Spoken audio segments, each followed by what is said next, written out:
मित्रांनो, तुमचं रेल्वेचं तिकीट बुक केल्यानंतर त्यावर आरएसी असं दिसलंय का? आणि मग तुमच्या मनात लगेच प्रश्न आला असेल की आता सीट मिळणार की नाही, झोपायला जागा मिळेल का, की संपूर्ण जो प्रवास आहे तो उभे राहूनच करावा लागेल. आज या व्हिडिओमध्ये आरएसी बद्दलचा प्रत्येक गैरसमज अगदी सोप्या भाषेत दूर करणार आहे. त्यामुळे हा व्हिडिओ शेवटपर्यंत नक्की बघा. नमस्कार मित्रांनो, मी आहे ईशान. तुम्ही पाहता आहात ट्रेन लव्हर्स आय एम. तर मित्रांनो, आरएसी म्हणजे काय? तर सर्वात आधी आरएसीचा फुल फॉर्म समजून घेऊया. आरएसी म्हणजे रिझर्वेशन अगेन्स्ट कॅन्सलेशन. म्हणजेच तुमचं तिकीट पूर्ण कन्फर्म नसतं, पण वेटिंग लिस्ट सारखंही नसतं. आरएसी मिळालं म्हणजे ट्रेनमध्ये प्रवास करण्याचा अधिकार मिळतो, म्हणजे तुम्ही ट्रेनमध्ये चढू शकता. तर मित्रांनो, आता सर्वात मोठा प्रश्न, आरएसी मध्ये सीट मिळते का? तर याचं उत्तर आहे हो. पण पूर्ण बर्थ मिळेलच असं नाही. सुरुवातीला 2 आरएसी प्रवाशांना एकच साईड डोअर सीटवर बसण्याची व्यवस्था केली जाते. म्हणजेच बसायला जागा नक्की मिळते. पण जर पुढे कोणाचं कन्फर्म तिकीट कॅन्सल झालं तर त्या रिकाम्या बर्थवर आरएसी प्रवासाला पूर्ण बर्थ मिळू शकतो.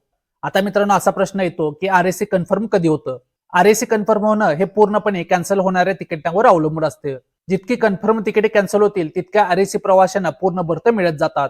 त्यामुळे चार्ट तयार होईपर्यंत आरएसी कन्फर्म होण्याची शक्यता असते.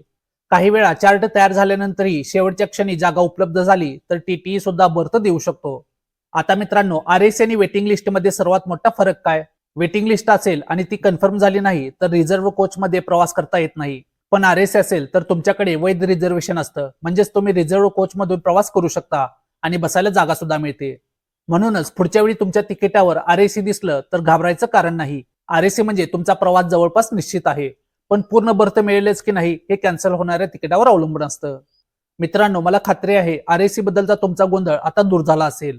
आता मला तुमच्याकडून एक गोष्ट नक्की जाणून घ्यायची आहे. तुम्ही कधी आरएसी तिकिटावर प्रवास केला आहे का? आणि तुमचा अनुभव कसा होता? खाली कमेंट करून नक्की सांगा. तसेच पुढच्या व्हिडिओमध्ये मी वेटिंग लिस्ट कन्फर्म कशी होते या विषयावर माहिती घेऊन यावं का, हेही कमेंट करून नक्की कळवा.